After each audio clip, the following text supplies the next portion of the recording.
serve a God that is not dead, but is alive.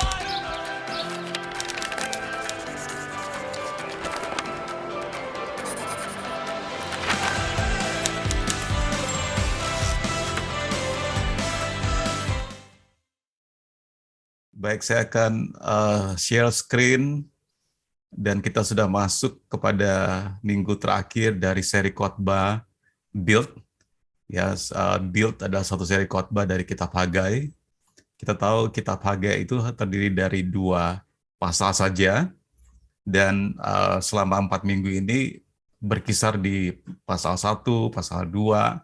Jadi 2 minggu pertama itu di pasal 1, lalu minggu kedua juga masih di pasal 1, minggu ketiga dan keempat itu di pasal 2.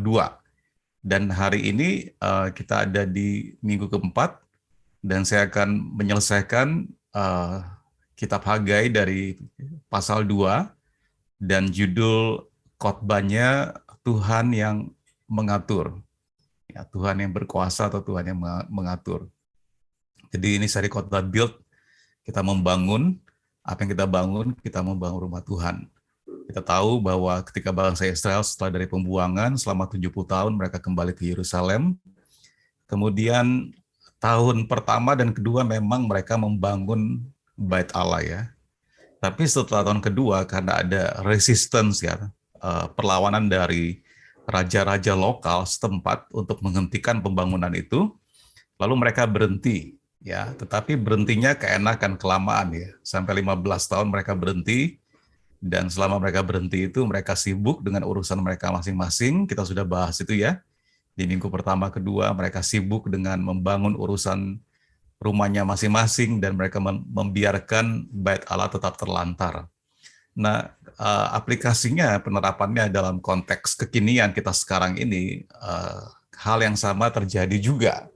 Seringkali hal-hal dalam kehidupan kita yang tidak pernah berakhir ya Bapak Ibu, kesibukan, baik dalam rumah tangga kita, dalam pekerjaan kita, dalam studi, pasti tidak akan pernah berhenti ya. Kesibukan itu selalu kita disibukkan, selalu ada tantangan, selalu ada permasalahan, selalu ada hal-hal yang menyita perhatian, energi, dan upaya kita untuk mengatasi masalah itu. Dan kalau kita, banyak orang mengatakan, nantilah kalau saya sudah tua baru saya serius dengan Tuhan. Ya, nantilah kalau masa muda, masa masih lajang, remaja, atau masih youth, mungkin tidak banyak yang berpikir untuk bekerja membangun rumah Tuhan. Nah, membangun rumah Tuhan dalam konteks kekinian adalah saya sudah pernah membahas di minggu kedua bagaimana Bapak Ibu Saudara bisa berdoa untuk gereja Tuhan, berdoa untuk jiwa-jiwa dimenangkan. Kemudian membangun rumah Tuhan juga bisa berarti kita melayani di sekolah minggu, melayani di asyir, di tim musik, di doa syafaat, melayani banyak ya. Kita bisa melayani dalam rumah Tuhan, dalam gereja, maksudnya pada masa kini. Kemudian kita bisa terlibat dengan misi, dalam misi, memberitakan Injil, dan kita juga terlibat dalam memuridkan.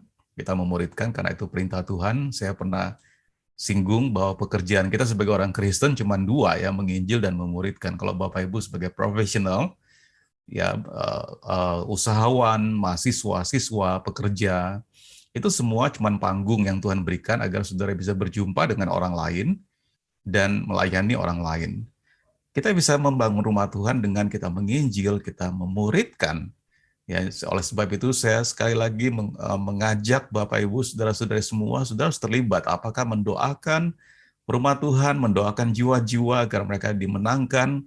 Saudara bisa terlibat dalam melayani. Ya, kalau ada pengangguran di sini, kasih tahu saya akan kasih tahu saudara bisa melayani di mana ya. Ya, kemudian sudah bisa memuridkan, kita pengangguran kalau kita tidak memuridkan.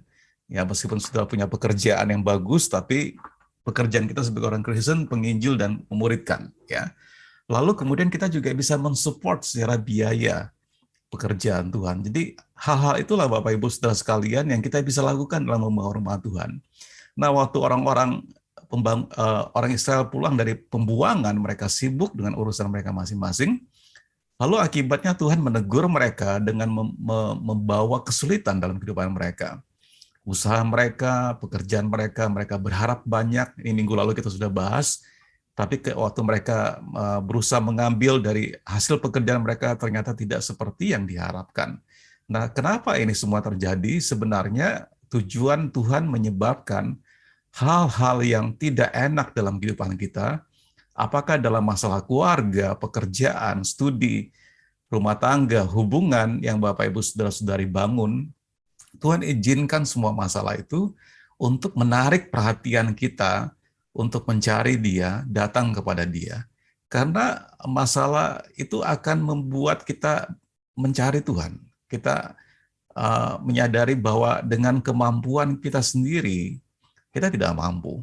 Itu sebabnya Bapak, Ibu, Saudara-saudara saya berdoa kan. Berdoa adalah sikap bahwa kita tidak mampu, dan Tuhan yang bisa memampukan kita. Berdoa adalah satu sikap bahwa jalan buntu yang kita hadapi dan hanya Tuhan bisa tolong kita. Nah, semua masalah yang terjadi itu Tuhan izinkan agar menarik perhatian kita untuk datang mendekat kepada Dia. Nah, kalau kita tidak sadar juga bahwa masalah-masalah itu Tuhan izinkan untuk kita datang mendekat kepada Dia, ya menurut pengalaman saya dalam mengembalakan, biasanya kalau orang itu tidak berubah juga, kesulitannya semakin bertambah. Sampai mentok gitu loh, sampai dia tersudut, dan kalau nggak bisa bertobat juga, ya hopefully sebelum dia meninggal, dia bisa bertobat mengenal Tuhan. Ya. Jadi intinya Tuhan izinkan semua masalah itu untuk membawa kita mendekat kepada Tuhan. Nah, kita sudah belajar Bapak Ibu Saudara-saudara sekalian dari seri Kitab Hagai ini, dan minggu lalu ketika mereka sudah mulai bertobat, mereka sudah mulai membangun rumah Tuhan, tetapi kemudian yang mereka harapkan tidak terjadi karena mereka membandingkan pekerjaan mereka dengan pekerjaan waktu Raja Salomo. Tapi di tengah-tengah kekecewaan mereka, firman Tuhan datang dan menghibur mereka, dan Tuhan berkata, "Aku menyertai engkau," dan janji Tuhan untuk memberkati pekerjaan tangan mereka. Nah, itu sekilas saya review minggu pertama, kedua, ketiga, dan kita sampai kepada minggu keempat. Tadi saya kasih tahu bahwa judulnya Tuhan yang mengatur. Teksnya tetap diambil dari Kitab Hagai pasal 2, tapi ayat yang ke-21-24. Demikian bunyi firman Tuhan, "Maka datanglah firman Tuhan untuk kedua kalinya kepada Hagai pada tanggal 24 bulan itu." Kalau kita baca ayat sebelumnya ini bulan 9 ya, 24 September. Ya. Jadi ketika Tuhan berjanji, pada hari ini, mulai hari ini aku akan memberkati kamu. Kita belajar minggu lalu bahwa berkat itu datang dari Tuhan. Usaha, kerja keras tidak cukup untuk membuat kita diberkati, tapi kita perlu berkat Tuhan, kerja keras, kerja cerdas, dan sebagainya, Bapak Ibu, sia-sia tanpa penyertaan Tuhan. Nah, di situ janji Tuhan, pada tanggal 24 bulan ke-9, aku akan memberkati engkau. Nah, ini firman yang sama datang pada hari yang sama, melalui Hagai kepada bangsa Israel pada waktu itu, dan bunyi firman itu demikian ayat 22, "Katakanlah kepada Zerubabel, Bupati Yehuda, begini, aku akan menggoncangkan langit dan bumi." Saudara perhatikan kata stabilo akan ya, yang saya stabilo ini akan, ini berarti sesuatu yang akan terjadi kemudian. Ya, aku akan menggoncangkan langit dan bumi, dan ini akan kedua, dan akan menunggangbalikan tahta raja-raja. Ini akan yang ketiga, aku akan memunahkan kekuasaan kerajaan bangsa-bangsa, dan akan menjungkir balikan kereta dan pengendaranya, kuda dan pengendaranya akan mati rebah, masing-masing oleh pedang temannya. Ayat 24, pada waktu itu demikianlah firman Tuhan semesta alam. Aku akan mengambil engkau, hai Zerubabel bin Sealtiel, hambaku, demikianlah firman Tuhan, dan akan menjadikan engkau seperti cincin meterai, sebab engkaulah yang kupilih, demikianlah firman Tuhan semesta alam. Nah, Bapak Ibu, saudara-saudara sekalian, di sini ada 6 kali kata akan. Ini Kitab Hagai ini bersifat nubuatan. Ya, jadi kita tahu bahwa di dalam Alkitab itu masing-masing punya genre ya, atau genre ya. Nah, jenis ya, ada kitab puisi, kitab sejarah, kitab naratif dan sebagainya, tapi ada satu genre namanya kitab profetik atau nubuatan. nubuatan apa? Sesuatu yang akan terjadi kemudian. Nah, kitab Hagai ini diperhitungkan, dimasukkan sebagai kategori kitab nabi ya. Jadi kitab nubuatan, kita tahu bahwa ada nabi besar, ada nabi kecil. Besar dan kecil bukan dari size tubuhnya, tapi besar kecil dari size konten kitabnya. Dan Hagai ini hanya 2 pasal, makanya disebut nabi kecil.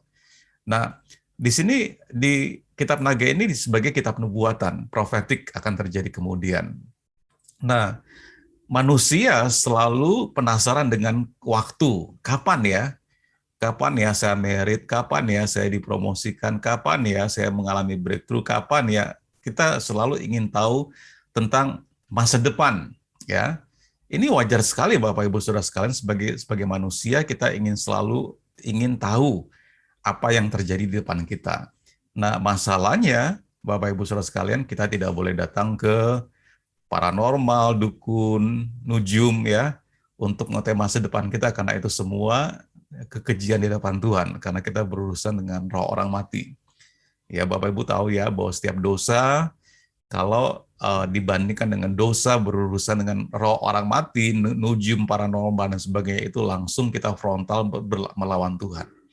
Nah, manusia selalu ingin tahu masa depannya. Manusia selalu ingin tahu apa yang terjadi next, minggu depan, bulan depan, tahun depan, ke depannya apa yang ingin terjadi. Manusia selalu ingin tahu. Ya, tetapi tahukah Bapak Ibu Saudara sekalian bahwa Alkitab kita itu mengandung bukan hanya janji, tetapi juga rahasia atau misteri masa depan itu ada di dalam Alkitab. Ya, nah dalam salah satu buku kuliah kami ini buku wajib yang harus dibaca dan saya lagi baca, harus ada laporan bahwa sudah baca, tanda tangan dan sebagainya laporan. Dalam buku eskatologi ini ilmu tentang akhir zaman atau masa depan. Ya, penulisnya Dr. Chris Marantika almarhum. Ini adalah founder, pendiri kampus kami, Sekolah Tinggi Teologi Injil Indonesia. Dalam buku ini dia berkata demikian. Dia seorang doktornya 2 ya, dari luar negeri, Biola University, dan satu lagi dari honoraris ya, dokter, tapi dokter akademiknya dari Biola University, sekolah Alkitab di Dallas di Amerika. Jadi dia punya gelar 2 doktor dan dia ahli di bidang eskatologi. Ini buku yang kami harus baca dan menarik sekali ketika saya membaca buku ini, dia mengatakan demikian. Saya kutip ya. 25% Alkitab itu bersifat nubuatan. Jadi akan terjadi kemudian, profetik ya. Nah, yang unik ialah kenyataannya bahwa 70% dari semua nubuatan itu sudah digenapi. Sudah terjadi Bapak Ibu. Ya. Jadi, tinggal 30% kan yang belum digenapi. Jadi, patut dipercayai bahwa data 30% yang sisa, nubuatan yang sisa, itu pasti akan digenapi.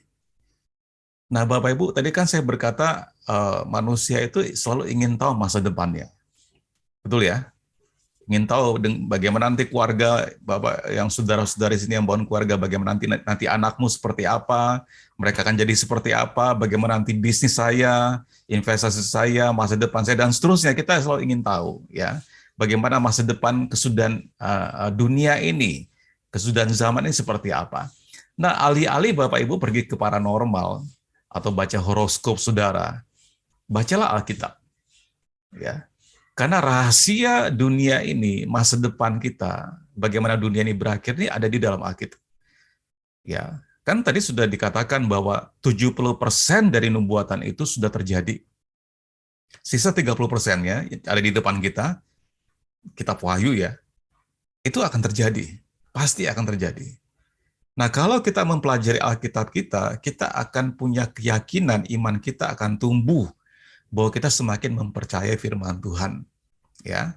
Nah, kita lihat salah satu contohnya Bapak Ibu Saudara sekalian. Ini salah satu contoh saja dari 70% nubuatan yang sudah digenapi. Diambil dari Mazmur pasal 22 ayat 17 sampai 19. Ini Mazmur ditulis oleh Raja Daud sekitar tahun 1040 sampai 970 sebelum Masehi. Sebelum Kristus datang. Ya, kita bulatkan saja lah 1000 tahun sebelum Yesus datang ke muka bumi ini, Daud menulis Mazmur pasal 22 ini. Perhatikan baik-baik, di dalam Mazmur ini, ayat 17 dia berkata, sebab anjing-anjing mengerumuni aku, gerombolan penjahat mengepung aku, mereka menusuk tangan dan kakiku. Segala tulangku dapat kuhitung. Ya, berarti dia tidak pakai baju nih, dia telanjang, setengah telanjang karena dia bisa melihat tulangnya. Lalu mereka menonton, mereka memandangi aku. Ayat 19, mereka membagi-bagi pakaianku di antara mereka dan mereka membuang undi atas jubahku. Nah, siapa yang Daud bicarakan ini ketika dia menulis kitab ini 1000 tahun? Ingat ya, 1000 tahun sebelum Yesus Kristus datang ke muka bumi ini. Nah, sebenarnya ini berbicara tentang hamba Tuhan yang menderita. Ini adalah nubuatan atau profetik tentang penyaliban Tuhan Yesus di kayu salib. Dan ini digenapi 1000 tahun kemudian. Jadi ditulisnya itu 1000 tahun sebelum Yesus datang, dan digenapi ketika Tuhan disalibkan. Jadi persis 1000 tahun baru digenapi nubuatannya. Nah, ini direkam di Injil Yohanes pasal 19 ayat 23 sampai 24. Ini rekamannya Yohanes. Sesudah prajurit-prajurit itu menyalibkan Yesus, mereka mengambil pakaiannya lalu membaginya menjadi 4 bagian. Dan untuk tiap-tiap prajurit 1 bagian, dan jubahnya juga mereka ambil. Jubah itu tidak berjahit, dari atas ke bawah hanya 1 tenunan saja. Lalu ayat 24, masih di Injil Yohanes pasal 19, karena itu mereka berkata seorang kepada yang lain, janganlah kita membaginya menjadi beberapa potong, tetapi baiklah kita membuang undi untuk menentukan siapa yang mendapatnya. Demikianlah hendaknya supaya genaplah yang ada tertulis dalam kitab suci. Nah, ini Yohanes penulisnya mengutip Mazmur pasal 22. Ya, isinya mereka membagi-bagikan pakaianku di antara mereka dan mereka membuang undi atas jubahku.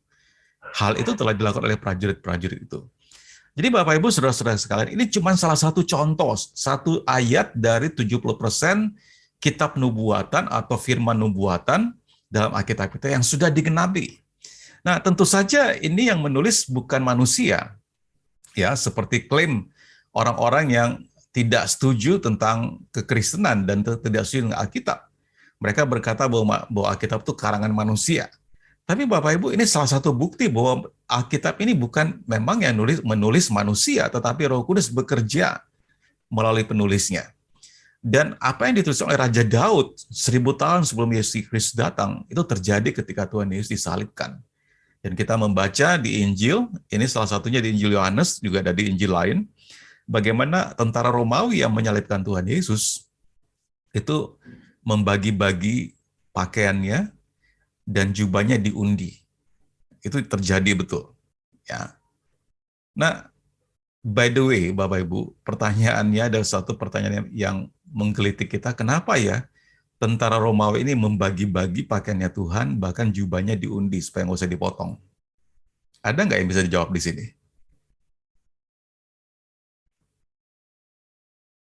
Kalau Bapak Ibu Saudara bisa jawab, kira-kira apa jawabannya? Kita nggak usah berandai-andai ya, kita pakai logika. Kita baca Alkitab tuh juga pakai logika, Tuhan pakai logika, akal sehat. Kalau ini dibagi-bagi, bajunya dibagi, kemudian jubahnya nggak dibagi ya, karena diundi supaya satu orang dapat utuh, ya. Nah, jawabannya berarti baju yang Tuhan Yesus pakai dan jubah yang dipakai itu mahal. Betul nggak? Berharga kan? Betul kan? Kalau Tuhan cuma pakai kain katun, ngapain dibagi-bagi? Kalau Tuhan hanya pakai kain jubah yang biasa, yang murahan, ngapain dibagi-bagi? Lempar aja, dibuang aja. Tentara Romawi ini bukan orang-orang yang miskin loh. Mereka terjamin hidupnya. Mereka dibayar oleh Roma, kerajaan Roma. Lalu ngapain bagi-bagi pakaian dan jubah? Berarti bahan baju dan jubah yang dipakai itu mahal. Ya. Nah, biasanya orang mengkhotbahkan firman ini dalam konteks khotbah teologi kemakmuran, ya. Tapi saya tidak berkhotbah ini dalam konteks teologi kemakmuran, ya. Tapi juga saya tidak berkhotbah ini untuk mengatakan bahwa pandangan atau menyerang, karena ada satu teologi yang mengatakan namanya orang-orang Puritan ya. Puritan ini orang-orang yang hidupnya sederhana, yang beranggapan bahwa kalau kita jadi Kristen, kita harus menderita, kita harus miskin. Karena penderitaan dan kemiskinan kita sebagai orang Kristen itu tanda bahwa kita ini orang-orang yang ilahi. Nah, ini juga nggak benar Bapak Ibu Saudara sekalian, ya. Jadi saya tidak setuju dengan teologi kemakmuran, saya juga tidak setuju dengan teologi Puritan tadi, ya. Tetapi secara logika bahwa kenapa baju dan jubah dibagi ini karena berharga, ya. Ini karena berharga. Ya adanya itu, betul nggak? Tuhan pakai karena adanya itu, dan kita baca di Alkitab kita bahwa dalam pelayanan Tuhan Yesus begitu banyak orang-orang kaya yang menyertai dia dan mensupport pelayanannya. Ya, di dalam bagian Injil dikatakan janda-janda kaya itu mensupport. Jadi Tuhan diberikan, Tuhan dikasih yang bagus itu loh. Adanya itu ya itu yang Tuhan pakai gitu kan. Nah, jadi kembali lagi ke konteks kita. Jadi ini salah satu contoh nubuatan. 70% nubuatan yang sudah digenapi itu sudah terjadi. Ya. Nah, sisanya 30% itu pasti akan terjadi. Pasti akan tergenapi. Nah, tadi kitab Hagai tadi, teks kita, pasal 2 ayat 21 tadi, ayat 24, tadi kan saya sudah katakan, sudah baca, kita ulangi lagi, pada waktu itu demikianlah firman Tuhan semesta alam, aku akan mengambil engkau, hai Zerubabel, biar Sealtiel hambaku, demikianlah firman Tuhan, dan akan menjadikan engkau seperti cincin meterai, sebab engkaulah yang kupilih, demikianlah firman Tuhan semesta alam. Nah, ini juga sudah terjadi Bapak Ibu, ketika Tuhan berfirman melalui Nabi Hagai akan, beberapa waktu kemudian Hagai ini terkonfirmasi nubuatannya. Ya, Zerubabel ini anaknya Sealtiel. Ini tadinya pembuangan tapi dia keturunan imam, akhirnya dia memerintah sebagai bupati, sebagai pemimpin politik pada waktu itu. Padahal sebelumnya Zerubabel ini orang buangan. Nah, dan lalu dikatakan tadi di ayat tadi dikatakan seperti, dan aku akan menjadikan engkau seperti cincin meterai. Ya, sebab engkaulah yang kupilih, demikianlah firman Tuhan semesta alam. Cincin meterai. Ya, cincin meterai memberikan bukti otoritas dan kepemilikan kerajaan. Seperti seorang raja yang disegel dokumennya, dicap gitu ya. Dokumen hukum. Jadi zaman dulu tuh stempelnya tuh pakai cincin. Dokumen penting itu distempel tuh disegel pakai cincin gitu loh ya. Nah, Tuhan berkata kepada Hagai, si Zerubabel ini akan diangkat sebagai kepala pemerintahan waktu itu. Dan terjadi. Dan ini Tuhan menunjukkan kedaulatannya kepada dunia melalui perwakilan kerajaannya. Tuhan menempatkan orang-orang yang dia pilih untuk memperlihatkan kedaulatannya. Nah, Zerubabel ini keturunan dari seorang yang sebelumnya dibuang. Kalau kita baca ya Yeremia pasal 22, ayat 24-27, dia ini terbuang, dia nggak diperhitungkan. Tapi Tuhan memilih dia, dan dikatakan dia seperti cincin yang ditempatkan kembali di tangan Raja Ilahi. Ini janji Allah untuk memberkati umatnya, dan seluruh dunia melalui keluarga Daud, karena Zerubabel ini dari keturunannya Daud, itu masih berlaku melalui Matius pasal 1 ayat 1, melalui Yesus Kristus Tuhan. Kita adalah keturunan secara rohani, dan waktu kita percaya Yesus Kristus Tuhan, janji ini bagi kita berlaku Bapak Ibu Saudara sekalian. Dan ini dikonfirmasi dalam 1 Petrus 2 ayat 9-10, yang firman-Nya berkata, tetapi kamulah bangsa yang terpilih, imamat yang rajani, bangsa yang kudus, umat kepunyaan Allah sendiri, supaya kamu memberitakan perbuatan-perbuatan yang besar dari Dia, yang telah memanggil kamu keluar dari kegelapan kepada terangnya yang ajaib. Perhatikan, Bapak Ibu, Saudara dan saya, kita ini bangsa terpilih. Kita ini imam dan raja sekaligus. Ini luar biasa ya, karena dalam perjanjian lama, jabatan imam itu jabatan agamawi, itu nggak dibedakan dengan jabatan politik. Raja nggak boleh mempersembahkan korban, hanya imam yang boleh mempersembahkan korban. Ya, kecuali Daud ya, Daud ini unik ya. Karena Daud ini melambangkan imamat yang rajani, dan kita ini keturunan Daud secara rohani. Jadi imam dan raja terpisah. Raja secara politik dia memerintah. Imam nggak boleh memerintah secara politik. Ini dalam perjanjian lama, konsepnya imam dan raja terpisah. Tetapi dalam perjanjian baru, Bapak Ibu Saudara sekalian, tidak ada pemisahan. Karena Petrus mengatakan, kamulah bangsa yang terpilih. Kamulah imam, kamulah sekaligus rajanya, ya, imam dan raja, lalu bangsa yang kudus, umat kepunyaan Allah sendiri, supaya kamu memberitakan perbuatan-perbuatan yang besar dari Dia, yang telah memanggil kamu keluar dari kegelapan kepada terangnya yang ajaib. Jadi Tuhan memilih Bapak, Ibu, Saudara, dan saya sebagai imam. Nah, fungsi imam itu adalah membawa rakyatnya datang kepada Tuhan. Ya. Imam fungsinya adalah membawa, makanya imam memakai baju efod, dia berdoa, dia membawa bangsa, rakyat Israel pada waktu itu datang berdoa kepada Tuhan. Baju imam itu, efod itu ada 12 batu mulia, berlian, kecubung, zamrud, dan sebagainya, Bapak Ibu. Itu melambangkan 12 suku Israel. Jadi ketika imam berdoa di hadapan Tuhan, dia membawa 12 suku Israel itu di hadapan Tuhan. Fungsi imam membawa rakyatnya datang kepada Tuhan lewat doa-doa yang dinaikkan. Fungsi raja memerintah secara politik, eksekutif. Ya. Nah, Bapak Ibu, Petrus berkata, kita ini dipilih oleh Tuhan. Kita ini imam, berarti kita menjalankan fungsi imam. Kita membawa orang berdoa datang kepada Tuhan supaya mereka dipertemukan dengan Tuhan. Tapi sekaligus kita memerintah dalam hidup ini.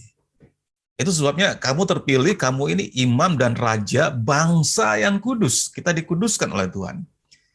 Kita ini kepunyaan Allah. Ini firman Tuhan berkata ya. Untuk apa? Supaya kamu memberitakan perbuatan-perbuatan yang besar dari Dia. Lewat apa? Lewat kita memberitakan Injil. Lewat kita mengajak orang untuk datang mengenal Tuhan. Ya. Yang telah memanggil kamu keluar dari kegelapan kepada terangnya yang ajaib. Perhatikan ayat 10. Kamu yang dahulu bukan umat Allah, tetapi yang sekarang telah menjadi umatnya. Yang dahulu tidak dikasihani, tetapi yang sekarang telah beroleh belas kasihan. Nah, menurut hitungan Bapak, Ibu, Saudara, dan saya, kita ini bukan orang-orang yang dipilih untuk diselamatkan, ya. Karena Tuhan, bangsa Israel berpikir mereka yang janji Tuhan hanya untuk mereka, karena mereka punya hukum Taurat. Tuhan langsung berfirman kepada mereka. Tapi di dalam Yesus Kristus Tuhan, Bapak Ibu, kita ini kemudian diadopsi menjadi umatnya. Ya, kita menjadi keturunan Israel secara rohani. Kita menjadi keturunan Abraham. Kita menjadi keturunan Daud secara rohani. Dan firman Tuhan ini mengatakan bahwa kita ini imam, kita ini raja sekaligus kita dikuduskan, kita umat Allah supaya kita memberitakan perbuatan-perbuatan yang besar dari Dia. Yang telah memanggil kita dari kehidupan kita yang gelap, dari kehidupan kita yang berdosa, kepada kehidupan yang terang, kita memberitakan perbuatan-perbuatan baik kepada Tuhan, kepada orang-orang yang belum mengenal Dia. Dan kita ini sudah dikasihani, kita sebelumnya tidak beroleh belas kasihan. Jadi Bapak, Ibu, Saudara-saudara sekalian, kita semua ini dipanggil untuk menjadi imam dan raja untuk menceritakan perbuatan baik Tuhan kepada bangsa-bangsa, orang-orang yang belum mengenal Dia. Nah, sebenarnya kalau tadi saya memulai khotbah ini dengan mengatakan bahwa banyak orang ingin tahu masa depan mereka, ingin tahu bagaimana nanti hidup mereka, bagaimana nanti keluarganya, bagaimana pekerjaannya, bagaimana profesinya, bagaimana kedepannya mereka ingin tahu. Ya. Dan tidak salah Bapak, Ibu, Saudara-saudari merancang kehidupan Bapak, Ibu, Saudara-saudari sekalian. Mempersiapkan masa depan itu dengan sekolah, dengan belajar, dengan hal-hal yang Bapak, Ibu, Saudara-saudara bisa lakukan untuk masa depan yang lebih baik. Tetapi problemnya, Bapak, Ibu, Saudara sekalian, kalau kita tidak melibatkan Tuhan dalam kita merancang masa depan kita, maka kita akan terputar-putar di situ saja. Seperti bangsa Israel yang terputar 40 tahun di padang gurun yang tidak bisa masuk di tanah Kanaan. Padahal kalau kita lihat map-nya, Bapak, Ibu, dari Mesir masuk ke perjalanan tanah Kanaan itu 1 bulan, 2 bulan sampai 3 bulan perjalanan sampai. dengan perjalan kaki ya, itu sampai. Kenapa harus 40 tahun mereka terputar di padang gurun? Jawabannya, karena mereka lebih bersandar pada pemikiran, ide mereka sendiri, lebih daripada mendengarkan Tuhan dan bergantung kepada Tuhan. Banyak orang dalam hidup mereka, dalam merancang masa depannya, mereka nggak pernah melibatkan Tuhan. Kalau kita mengikuti cetak birunya Tuhan, kalau orang bangun sesuatu ada namanya blueprint ya, bangun sesuatu ya ikut aja cetak birunya. Maka apa yang akan dibangun akan terjadi. Tapi banyak orang membangun dengan idenya sendiri, yang nggak jadi-jadi bangunannya, nggak jadi-jadi masa depannya. Terputar-putar di situ saja. Karena mereka tidak pernah melibatkan Tuhan dalam kehidupan mereka. Inilah yang dikatakan oleh Yakobus di pasal 4 ayat 13-15. Jadi sekarang hai kamu yang berkata hari ini atau besok kami berangkat ke kota Anu dan di sana kami akan tinggal setahun dan berdagang serta mendapat untung. Sedang kamu tidak tahu apa yang akan terjadi besok. Apakah arti hidupmu? Hidupmu itu sama seperti uap yang sebentar saja kelihatan lalu lenyap. Sebenarnya kamu harus berkata, jika Tuhan menghendakinya, kami akan hidup dan berbuat ini dan itu. Seharusnya kita melibatkan Tuhan dalam merancang masa depan kita. Ya. Amsal 3:6 mengatakan, akuilah dia dalam segala lakumu. Maka ia akan meluruskan jalanmu. Ya. Amsal 3:6, akuilah dia dalam segala laku, maka ia akan meluruskan jalanmu. Kita memang ingin tahu masa depan kita. Tapi sebaiknya kita kembali ke firman Tuhan. Kalau kita membangun kehidupan kita seturut dengan firman Tuhan, seturut dengan cetak biru firman Tuhan, maka Bapak, Ibu, Saudara, dan saya, kita akan berhasil dalam hidup ini. Kita tidak akan terputar-putar seperti orang Israel 40 tahun di padang gurun. Dan janji Tuhan, aku akan, itu kemudian digenapi. Zerubabel yang tadi saya katakan, menurut di Yeremia 22, dia orang yang nggak diperhitungkan, orang yang dibuang, tapi Tuhan memilih dia untuk menjadi pemimpin waktu itu. Begitu banyak janji Tuhan yang sudah digenapi dan terus akan digenapi. Kalau Bapak, Ibu, Saudara-saudari, dan saya membangun hidup kita dengan cetak birunya, mengikuti cetak biru firman Tuhan, maka kita tidak perlu khawatir bahwa Tuhan sudah ada di masa depan kita. Tuhan sudah ada di besok hari Senin. Tuhan sudah ada di minggu depan, di bulan depan, di tahun ini, di tahun depan. Tuhan sudah ada. Tuhan memang yang merancang, mengatur sejarah dunia ini. Dia menggerakkan bangsa-bangsa. Apa yang terjadi dengan Rusia dan Ukraina itu juga ada dalam rencana Tuhan. Dan dunia ini akan berakhir, Bapak, Ibu, Saudara-saudara sekalian. Dan dia akan datang kedua kali memerintah sebagai raja selama-lamanya. Jadi, maksud saya, kalau kita mengikuti firman Tuhan, termasuk tentang masa depan kesudahan dunia ini, dan kita membangun kehidupan kita seturut dengan firman Tuhan, maka kita akan diberkati, kita tidak akan dikecewakan. Kita akan berhasil dalam hidup ini. Keluarga yang kita bangun, pekerjaan kita, studi kita, hubungan-hubungan yang kita bangun, kita akan pasti berhasil. Karena kita mengandalkan Tuhan. Kita tidak seperti tadi di Yakobus tadi yang berkata, aku mau berbuat ini, aku berbuat itu, dan mereka tidak pernah melibatkan Tuhan. Sebenarnya kamu harus berkata, jika Tuhan menghendakinya, kami akan hidup dan berbuat ini dan itu. Praktikalnya Bapak, Ibu, Saudara sekalian, libatkanlah Tuhan. Waktu saudara-saudari hendak menikahi seseorang, tanya Tuhan, apakah Tuhan ini jodoh yang kau berikan kepada saya? Jangan karena jatuh cinta doang. Jatuh cinta nggak cukup Bapak Ibu untuk membangun keluarga Bapak Ibu, saudara, Bapak-bapak, Ibu-ibu kan udah menikah ya. Saudara-saudari, nggak cukup dengan jatuh cinta. Emangnya kalau lapar lalu, ya I love you, iya saya lapar, iya tapi saya I love you. Nggak bisa Bapak Ibu. Ya, kita membangun kehidupan kita dengan melibatkan Tuhan dalam setiap area. Waktu kita sekolah, studi, kita melibatkan Tuhan. Saya tidak pernah kuliah seperti sekarang saya kuliah. Saya nggak pernah dapat IP itu 3,6. Waktu S1 IP-nya 2,2, sekarang saya bisa enjoy, wah enak juga ya dapat IP 3,6, IP saya kemarin 3,6. Ya. Wah enak juga ya rasanya dapat IP tinggi itu enak ya. S1 saya nggak pernah dapat IP 3, gitu. 2,5, 2,3. Dan saya nggak pernah mau mengulang. Saya bilang, saya ngapain saya ngulang-ngulang.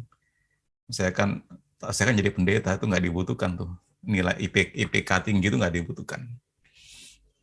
Puji Tuhan ya Bapak Ibu, saya bisa sekolah S2, memang dibutuhkan akhirnya. Tapi kan nggak ada IPK-nya. Dan hari ini saya bisa kuliah menikmati IP 3,68 itu lumayan enak ya. Dan dosen saya udah bilang, kalau bisa dapat A, kenapa harus dapat B minus?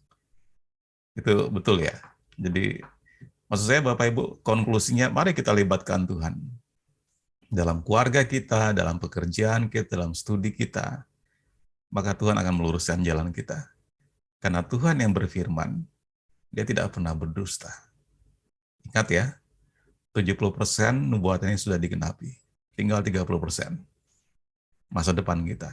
Masa depan dunia ini. Akhir sejarah dunia ini seperti apa. Itu semua ada dalam Alkitab. Dan saran saya Bapak Ibu, kalau kita baca Alkitab yang sifatnya nubuatan, jangan alegori.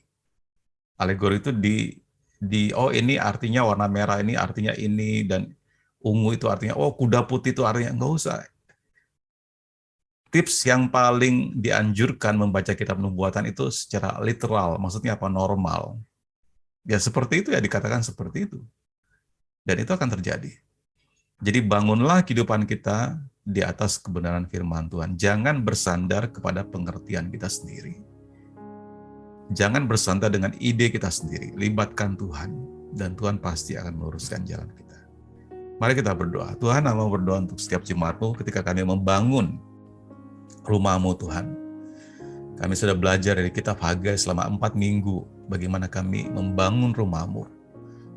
Waktu kami berdoa untuk orang terhilang, waktu kami menjangkau memberitakan Injil, waktu kami memuridkan, waktu kami melayani, waktu kami memberi, kami membangun rumah-Mu Tuhan.